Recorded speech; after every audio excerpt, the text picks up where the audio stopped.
President's point man on Capitol Hill. Marc joins us right now. I know you've been burning the midnight oil. Marc, thank you for joining us this morning. Let's start out with what John Carl was just talking about right now, that meeting Friday between President Trump and Senator Schumer, where they had the outlines of an agreement. Are we close?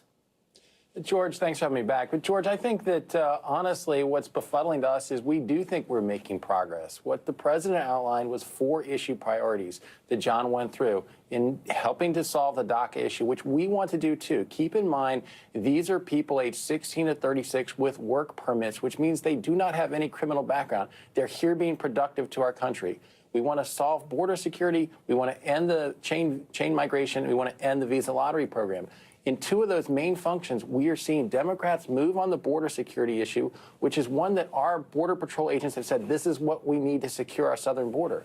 I think you've seen the White House show an openness to expand that population, where Democrats have said there are other people who should be part of the DACA population because either they were afraid or didn't apply to the program. We've shown even a willingness to consider that. So we feel like we're making progress on multiple areas.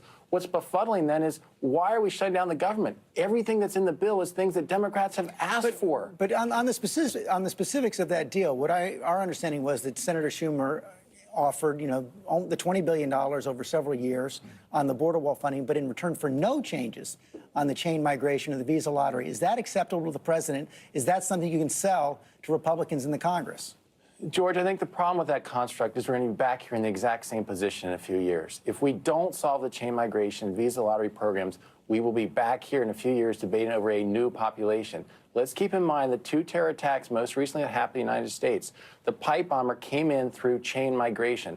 The terrorist who ran over individuals in New York and killed several people, he came in through the visa lottery program. These are programs that Americans want ended. Why are we delaying ending those programs for a future debate? We need to make sure that we don't end up back at the same table in a couple of years having the same debate on immigration. So we want all these issues solved right now. But so that's the official position of the White House, because it did seem, according to Senator Schumer, that the president was intrigued by that initial deal when it was presented. But in the meantime, there weren't any meetings at the White House yesterday with the president. That meeting with Senator Schumer was the last one he had in person on the immigration. I want to show something the president himself said in 2013 during the last government shutdown. You have to get everybody in a room. You have to be a leader. The president has to lead. You have to be nice and be angry and be wild and cajole and do all sorts of things, but you have to get a deal. The government shut down at midnight on Friday. Why didn't the president have the leaders down to the White House yesterday? Well, George, keep in mind, a week ago, he did have them over at the White House. He had a bipartisan, bicameral group of members over to discuss exactly these issues. That's a lifetime ago in politics. George, what we're facing right now is Democrats taking an absolutely implausible position that says we're going to deny funding to 2 million troops who are serving our country, tens of thousands of Border Patrol agents trying to protect our country over an issue that's not even in this bill.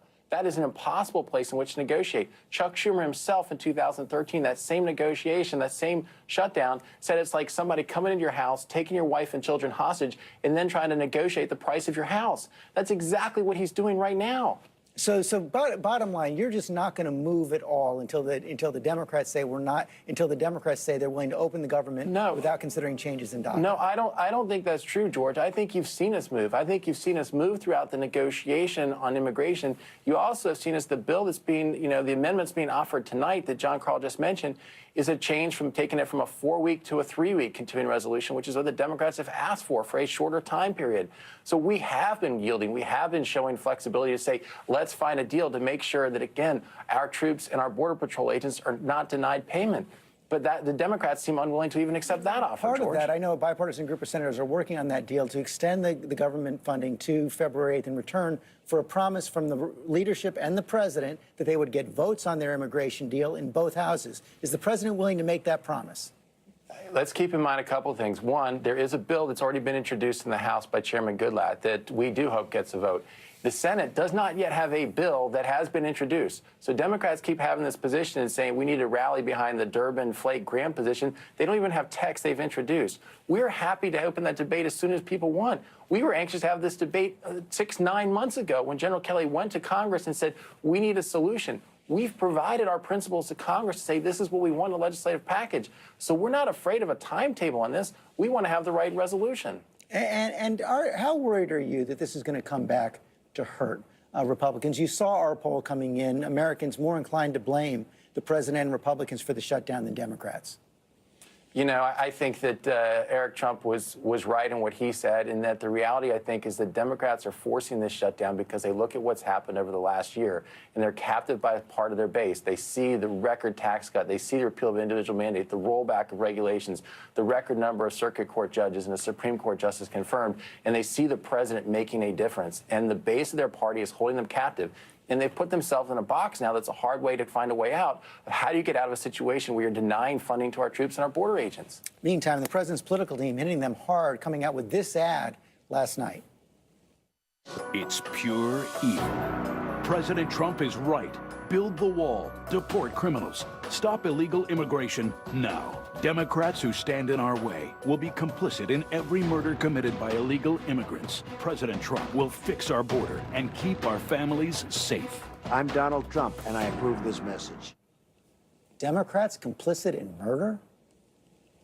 George, I think that the reality is that there are safety concerns for our country. One of the things that came out in a report just last week is that there's over 2,500 people on the terror watch list trying to get into our country each and every year. Many of them are coming into these loopholes that we need to fix.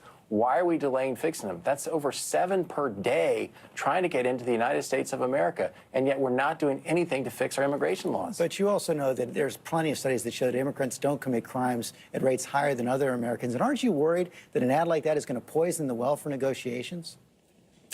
George, I think we've actually been making progress on the negotiations. I think what's poisoning the well is the decision to shut down the government and stop paying our troops.